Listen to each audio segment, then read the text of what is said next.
It's time for City Beat, your source for all the latest news on the City of Thompson. Only on 102.9 CHTM, your radio station. City Beat, I'm Matthew Higgs, and joining me in the studio is Mayor Fenske. Thanks for coming in once again. Good morning.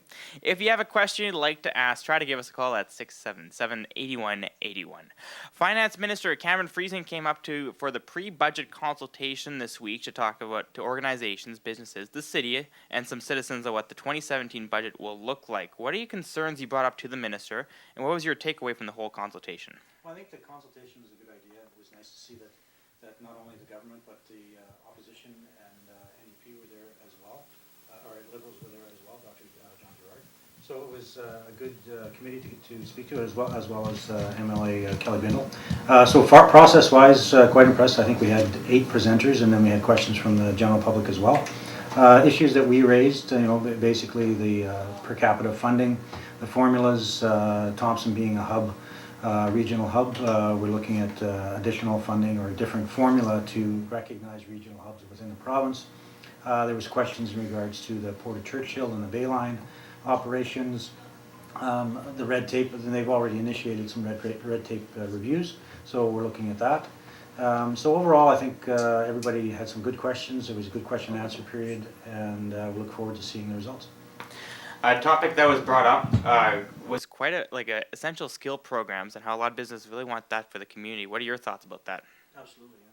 That's the one of the missings is the labor force and skill levels. We have a lot of opportunity, but unfortunately the labor skill isn't there yet, and so we need to enhance the opportunity for skill enhancement for different jobs. And so that Northerners can take advantage of the opportunity for employment in the north.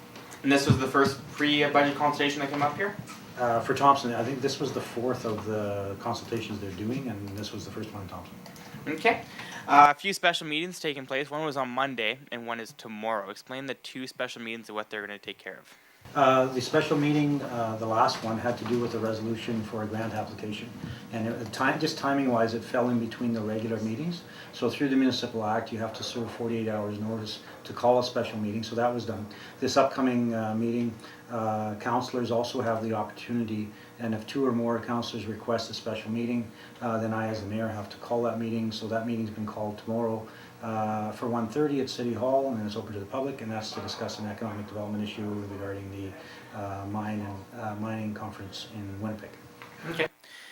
There was a Liga meeting, and I don't know if I'm saying it right or anything but that, but during it was a letter from Wade Roberts, Director of Parks and Recreation, but it looks like in the letter the Thompson area is looking at cottage development on Paint Lake. Explain how that would work and what's preventing the development at this time. Okay, so to start with, the Liga Committee is the Legislative and Intergovernmental Affairs Committee. It's a subcommittee of council. And the letter from Wade Roberts was, he works for the province in conservation. And for years we've lobbied the previous government and this government in regarding to enhancing the quality of life in Thompson and the surrounding area. And one of the ways we can do that is to expand the cottage lot opportunities. Paint Lake is very undeveloped in regards to other lakes in Manitoba. So we've proposed working with the province in looking at areas both at the north end and south end of Paint Lake in regards to adding cottage lot development, and we'll move that forward, and hopefully it'll provide opportunities for people to build and retain that quality of life in the north by having that lakefront experience. So is it suggesting that Thompson would own those cottages, or is it just no? Okay. Driven by developers, and it's on Crown land, okay. So it's not within the city limits, but it's Crown land. We're the lobbyists from the project perspective, from the city of Thompson. We want to retain our residents here, and one of the ways that we can retain some of them is by providing more cottage lots available to them, because some of them are retirees that may want to spend the winter down south, but they love the summers in Thompson, so they want to have a cottage opportunity. And right now, those opportunities are limited. Okay. Here's a question that I heard from public discussing about Grey Wolf Bay. Why doesn't the bay have recycling? Basically, it's a privately owned area, and so it would be up to the owners of the property to determine whether they have recycling or not. Okay, so not a city issue at all? Nope. No. And in Winnipeg, the council is looking at regulating the sales of drones, which are unmanned aerial vehicles, which are mostly used for camera work or taking pictures, or even just for fun. There are regulations everywhere for these things. Are there any regulations here in Thompson for that? From a bylaw perspective, there's nothing locally. I believe that through the aviation world, there would be some regulations in regards to drones in relation to an airport, but locally there's no bylaw that at this point restricts the operation of drones. Are you guys looking into that at all, or? It really hasn't been raised as an issue, so if and when it becomes an issue, we would certainly look at it. And I'm sure we're following the development in Winnipeg as they move through their process. There's city council on Monday. What's on the agenda? Do you know? Monday, there's lots of correspondence from various ministers across the from the province.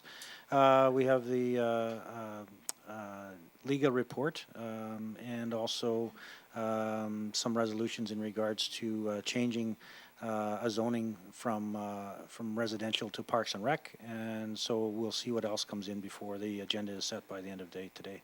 And on November 2nd, you guys are getting all together once again. There is an organizational meeting of council. Can you explain what goes on during that time? Yeah, so annually, council has to hold a organizational meeting the first Wednesday of November. And that's where, as mayor, I deliver basically a State of the Nation speech in regards to the past year.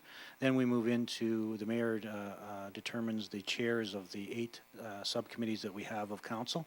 Then council elects the other council members. Usually there's one additional, except for the Liga committee, where there's 2 additional members that are elected by council onto those committees. And that's the annual business that happens the first Wednesday of every November.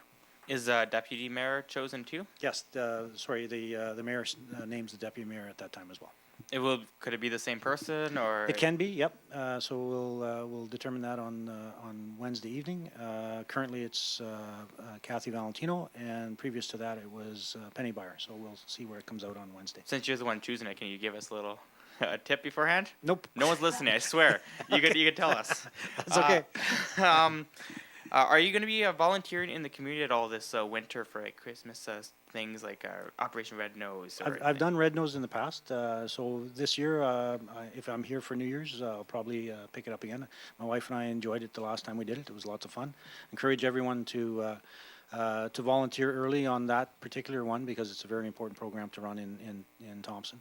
But also there's other, I know that on Christmas Day there's a community feast that's provided, and I know that Emily Pruder used to be involved in that. I'm not sure if she still is, but certainly those types of events are important to our community. So anytime you get a chance to volunteer, I would ask people to step up to the plate. And the Thompson Community Foundation Gala that took place last week, and the Order of Thompson was given out to Nick DiVigilio. Any nice? I guess everyone's been able to say nice things about him. How about from you? Yeah, excellent choice. Nick has been very committed to the community of Thompson, been here for many, many years, been involved in many organizations, most recently with the Lions Manor, developing that project. He's a member of the Lions, he's a member of the Spirit Way, and like I say, he's been a stronghold in the bowling world in our community. As an owner and operator, and a strong proponent of bowling in this community. So very good choice in Nick in regards to the recipient of the award, and we look forward to next year's recipient. And Halloween is on Monday. What should people be looking out for when they go trick-or-treating? Well, I think number one, safety, being visible. We're in this geographic area where it gets dark very early, so we lose sunlight by 4:30, 5 o'clock. So from a pedestrian perspective, make yourself very visible, get reflective clothing on. Don't walk between cars, stay on a sidewalk if you can. If you have to cross the street, look both ways, make sure that vehicles see you. As a driver, be sure that you're looking for the kids. Smaller in nature, so be very cautious.